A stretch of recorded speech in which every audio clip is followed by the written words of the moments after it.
Re les postos, bienvenue dans cette nouvelle vidéo. On va évoquer et analyser toutes les grosses infos mercato de ces dernières heures. Et du côté du Paris Saint-Germain, ça part littéralement dans tous les sens. Leonardo sait qu'il est en danger, qu'il a une épée de Damoclès derrière lui et qu'il sera jugé sur ce mercato. Comme au niveau des arrivées, des départs, mais aussi des prolongations de contrat. Et j'espère que pour pas se venger, il va pas flinguer le mercato. Parce que comme il sait qu'il pourrait partir si jamais ce mercato n'était pas satisfaisant aux yeux de Doha ou peut-être de Kylian Mbappé, Pochettino, ça se passe pas bien entre les deux. Ça se passe pas très bien avec Nasser aussi qui a parlé de lui au conditionnel hier. Il a quitté son poste de directeur sportif des féminines. Pochettino, c'est toujours silence radio. Donc vraiment, il va être jugé sur ce mercato. Que ce soit au niveau des ventes, au niveau des arrivées, au niveau des prolongations, au niveau des prêts. En tout cas, pour Moïse Kean, négociation confirmée entre le PSG et Mino Raiola pour conserver Moïse Kean. Donc il y a eu une réunion entre Leonardo et Raiola, qui sont amis depuis très longtemps maintenant. Il a été évoqué Gianluigi Donnarumma. On sait que la Juve et le Barça ne sont pas aussi chauds que le Paris Saint-Germain pour l'accueillir. Ça parle maintenant de mettre une concurrence à Keylor Navas. Est-ce vraiment une bonne chose? Oui et non, j'ai envie de te dire. Ils ont aussi évoqué le dossier Xavi Simons qui devrait prolonger au Paris Saint-Germain dans quelques jours, voire quelques semaines. Nasser Al-Khelaifi a parlé sur l'éventualité de pousser les jeunes vers l'équipe première. On verra ce qu'il a dit. Pour Moïse Kean, ça pose problème parce que certes, Mino Raiola, c'est un gars qui fait tout ça pour l'argent, on le sait très bien. Lui, c'est les rétrocommissions qui l'intéressent. Leonardo aussi touchera sa com, ça c'est sûr et certain. Quand tu vois que sur Donnarumma, ça peut être jusqu'à 20 millions d'euros, c'est tout à fait énorme. Tout à fait énorme. En tout cas, pour Moïse Kean, même si Mino Raiola est son agent, il faudra quand même convaincre Everton de faire baisser le prix parce qu'ils veulent minimum 40 millions d'euros. Et 40 millions d'euros, le PSG ne leur donnera jamais. Le PSG veut encore un prêt d'1 an avec une option d'achat obligatoire, si jamais Moïse Kean est vraiment très bon. Ça dépend. Alors, obligatoire ou option d'achat normale, on ne sait pas réellement, mais en tout cas, voilà. Paris veut garder absolument Moïse Kean. Donc, pour rebondir aussi sur l'info qu'a donné le Parisien hier sur Luis Campos, Duncan Castle annonçait que le PSG avait activé la piste Campos pour faire venir Mbappé. Cette piste n'est pas très chaude en réalité. Voilà, à voir ce qui va se passer. Donc, Romain Molina, le journaliste indépendant, a parlé du dossier Donnarumma. Et d'après lui, le dossier Donnarumma va définitivement faire éclater la relation déjà mauvaise entre l'ensemble du staff technique et Leonardo. Et il nous rajoute en disant: quand tu sais que le PSG parle depuis un petit moment avec d'autres directeurs sportifs, la rupture n'est pas qu'avec le staff technique. Navas et Rico ont une super entente et sont la clé dans le vestiaire. Navas est ultra respecté et aimé, donc le staff et des gens importants au club ont peur que ça mette en danger l'équilibre du groupe, surtout vu le vestiaire plus la prime à la signature prévue pour Donnarumma, qui est apparemment énormissime. Donc le PSG et Moïse Kean, ne veulent pas se séparer. De ce fait, Paris a entamé des négociations avec Everton, mais les deux clubs ne sont pas encore d'accord sur la forme. Paris voudrait un nouveau prêt payant. Les Toffees, un transfert direct. Donc ce dossier va être vraiment compliqué. Et le dossier Moïse Kean est actuellement au point mort, on va pas se mentir. Everton veut attendre la nomination de son nouvel entraîneur pour prendre une décision définitive sur l'avenir de son joueur. C'est compliqué, vraiment c'est compliqué. Au sujet des ventes, Leicester City est en négociation avancée avec le Celtic Glasgow pour Hudson-Odoi, comme l'indique Fabrizio Romano. Mais bon, pour ce que touchera le PSG sur ce transfert, c'est-à-dire pas grand-chose, parce que Hudson-Odoi est formé au Paris Saint-Germain et Paris va toucher un petit peu d'argent, mais pas beaucoup. Voilà, pas beaucoup.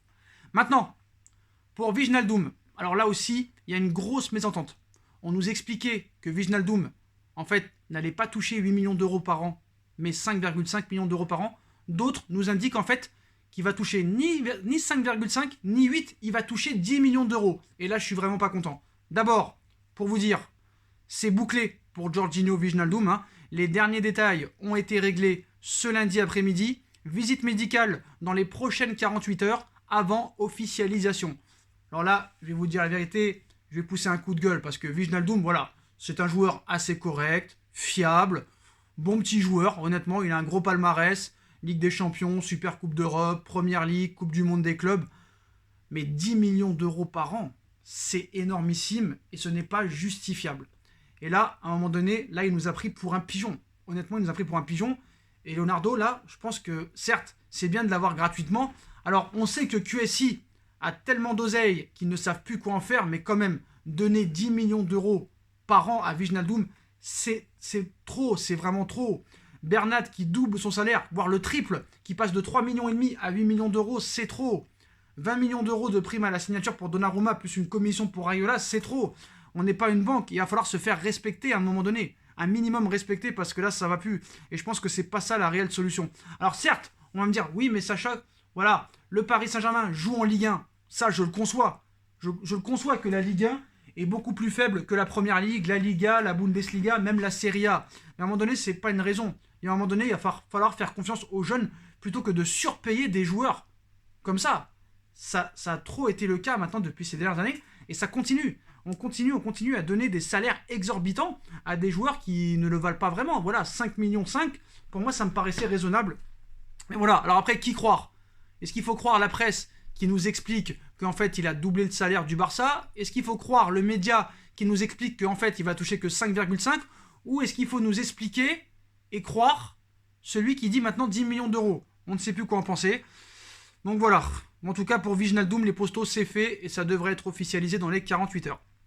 En ce qui concerne Kylian Mbappé maintenant, il n'a toujours pas pris de décision quant à son avenir au PSG. Il conditionne son maintien à la compétitivité du club et attend donc des renforts. Il n'a pas glissé le nom d'éventuels recrues. Il entamera des négociations après l'Euro. Donc le dossier va continuer tout au long de l'été. Donc voilà, c'est le Télégraphe qui estime le salaire de Jorginho Wijnaldum au PSG à plus de 10 millions d'euros par an. C'est vraiment pour moi scandaleux parce que ça ne mérite pas autant. Voilà, c'est un bon petit joueur, mais ça ne mérite pas autant, honnêtement. Donc là aussi, Memphis Depay était promis au Barça. Même certains médias annonçaient sa signature dans la semaine. Mais le Barça attend toujours la réponse de Memphis Depay et est prêt à augmenter son contrat d'1 an. Actuellement, il lui propose jusqu'en 2024 pour éviter toute tentation, sans hausser le salaire. Sa priorité est le Barça, mais il a reçu des offres plus élevées du PSG, de la Juve et de l'Inter de Milan. Donc selon Radio 4 en Espagne, le Barça veut annoncer le transfert de Memphis Depay sous 48 heures. Mais est-ce que le Barça va se faire avoir comme avec Wijnaldum, parce que Wijnaldum était promis au Barça et pourtant il file au Paris Saint-Germain? Est-ce que ça va être pareil avec Memphis Depay? C'est possible, c'est honnêtement possible. On verra en tout cas. C'est vrai que quand tu proposes un contrat de 2 ans plus une en option à Memphis Depay à 27 ans, c'est pas vraiment très cohérent et respectable envers Memphis Depay qui a quand même fait une grosse saison et qui a 27 ans quoi. Bref. Donc le PSG n'a toujours pas augmenté son offre de 60 millions d'euros pour Hakimi. L'Inter reste ferme, 80 ou rien. Si jamais il n'y a pas d'offre à la hauteur, il restera à l'Inter et ce sera un autre joueur qui sera vendu. Mais normalement, il devrait y avoir un accord sous 10 jours pour un transfert avoisinant les 70 millions d'euros plus certains bonus. En tout cas, voilà, Leonardo sur ça, là pour l'instant, c'est bizarre. Il donne 10 millions d'euros par an à Wijnaldum, mais il n'est pas prêt à monter la somme pour Hakimi. Donc voilà. Donc pour Wijnaldum, c'est accord total confirmé. Loïc Tanzi et Mohamed Bouabsi ont confirmé. Pour Jorginho Wijnaldum, contrat jusqu'en 2024, pas encore signé, mais il sera bien la première recrue estivale du Paris Saint-Germain. Le problème, c'est que sur le dossier Hakimi, l'Inter n'est pas pressé de vendre Hakimi. C'est simple, si le PSG n'atteint pas les 80 millions d'euros, il ne partira pas. Ils veulent décider du prix, et s'il reste, ce sera un autre gros joueur qui partira, du style Lukaku ou Lautaro Martinez. Donc voilà les postos pour les infos chaudes du côté du Paris Saint-Germain. Mino Raiola qui met le feu au Paris Saint-Germain. Donc si jamais la piste Donnarumma venait à échouer, le PSG a un œil sur Ilan Meissler, auteur d'une première saison pleine du côté de Leeds. Ilan Meissler, 21 ans, s'est longuement confié dans les colonnes du Télégramme. Le portier a également évoqué l'intérêt du Paris Saint-Germain en citant « Je ne peux rien dire là-dessus », s'est-il contenté de lâcher, laissant son représentant Yvon Pouliquin en dire un peu plus. Le PSG regarde mes objectifs, mais l'objectif d'Ilan, c'est de jouer. Il vient de faire une première saison en Première Ligue, il va falloir qu'il confirme.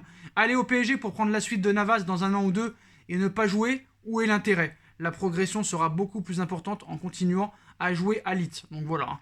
Donc je ne sais pas combien Paris veut de gardiens, mais c'est assez bizarre. Nasser Al-Khelaifi, le PSG et la politique des jeunes. Donc ces dernières années, la politique du Paris Saint-Germain concernant les jeunes joueurs pose vraiment question, alors que le club de la capitale forme bon nombre de titis de qualité. Il n'en profite pas vraiment et les voit partir très tôt. Trop tôt vers d'autres horizons. Une situation que regrette le président Nasser Al-Khelaifi, mais qui semble inévitable, comme il l'a expliqué dans l'équipe en citant Primo. Si vous voulez que je vous dise qu'on ne va plus perdre de jeunes, c'est impossible. Tous les clubs en perdent. En particulier en France, à cause du premier contrat limité à 3 ans. À l'étranger, ils peuvent signer 5 ans. On doit changer la règle, car ça nous met en position de faiblesse. Regardez comment les clubs allemands en profitent. Secondo, si vous êtes au centre de formation, vous devez être fier de jouer pour le PSG, de monter, vous entraîner avec les pros. Si ce n'est pas le cas, la porte est ouverte. On ne peut pas tout leur donner de suite. On doit les développer. Le nouveau centre d'entraînement qui ouvrira à Poissy en 2022 doit nous permettre de regrouper tout le monde. Ça va créer plus de proximité entre les pros et les jeunes qui se sentiront plus impliqués. Donc en fait, ça veut dire qu'il n'y a pas de place pour les jeunes en fait. Voilà, il a essayé de se justifier, mais à l'arrivée, voilà, les jeunes, vraiment, faut vraiment que tu sois un phénomène, un génie, une pépite. Si vraiment tu peux avoir une chance, tu veux avoir une chance d'avoir un petit peu de temps de jeu, mais sinon c'est compliqué. Voilà, c'est très compliqué. Maintenant, l'information principale du jour. Alors que le PSG garderait un œil avisé sur l'évolution du feuilleton Cristiano Ronaldo, la Juve serait susceptible de réclamer un échange de joueurs pour laisser filer sa star. Donc, le PSG semble s'être lancé sur les traces de Cristiano Ronaldo qui ne dispose plus que d'une année de contrat à la Juve et qui serait à la recherche d'un nouveau challenge cet été. À en croire les informations du Transfer Windows Podcast, les représentants du quintuple Ballon d'Or auraient approché coup sur coup le Real Madrid pour proposer ses services. Sans succès, Pérez refuse. Et Manchester United qui temporiserait dans le dossier. Une occasion en or donc pour le Paris Saint-Germain qui est une option. Cependant, le PSG pourrait être contraint d'accepter un échange de joueurs avec la Juve s'il souhaitait recruter Cristiano Ronaldo et ce serait Mauro Icardi. Donc voilà les postos, voilà les dernières informations chaudes du côté du Paris Saint-Germain, mais aussi du FC Barcelone aussi, parce que c'est un petit peu les deux que ça parle, vu qu'ils sont un petit peu sur les mêmes pistes. Mais voilà le point mercato, et comme d'habitude, dites-moi en commentaire ce que vous en pensez, mais si vraiment le salaire de Wijnaldum est de 10 millions d'euros par an, c'est pas normal. C'est pas normal, on montre encore qu'on est faible et qu'on est des pigeons. Mais c'est vrai que pour leur défense, si tu veux vraiment attirer ce genre de joueurs en Ligue 1, il faut leur proposer presque plus du double pour qu'ils viennent. C'est malheureusement la politique du Paris Saint-Germain. On préfère payer plutôt que de faire évoluer et développer des jeunes de qualité qui sont au centre de formation. Voilà, on espère que El Shaddai Bichabou pourra intégrer la rotation. Pareil pour d'autres joueurs. Voilà les postos, comme d'habitude, on like, on partage, on commente, on s'abonne, on active la petite cloche pour être tenu au courant des vidéos qui vont sortir. Ma chaîne YouTube, SB Foot News, les postos, il y a des vidéos qui vont sortir, même ce soir, je pense qu'il y en aura une qui sortira. N'hésitez pas à aller bombarder la barre des abonnements. Ma chaîne No Feeling est toujours là. Il y a aussi la cagnotte PayPal, si vous voulez participer à faire évoluer la chaîne. Tous mes réseaux sociaux sont en bas en description, mon Instagram SB Foot News. Et on se retrouve très très vite pour une nouvelle vidéo les postos. Tchuss!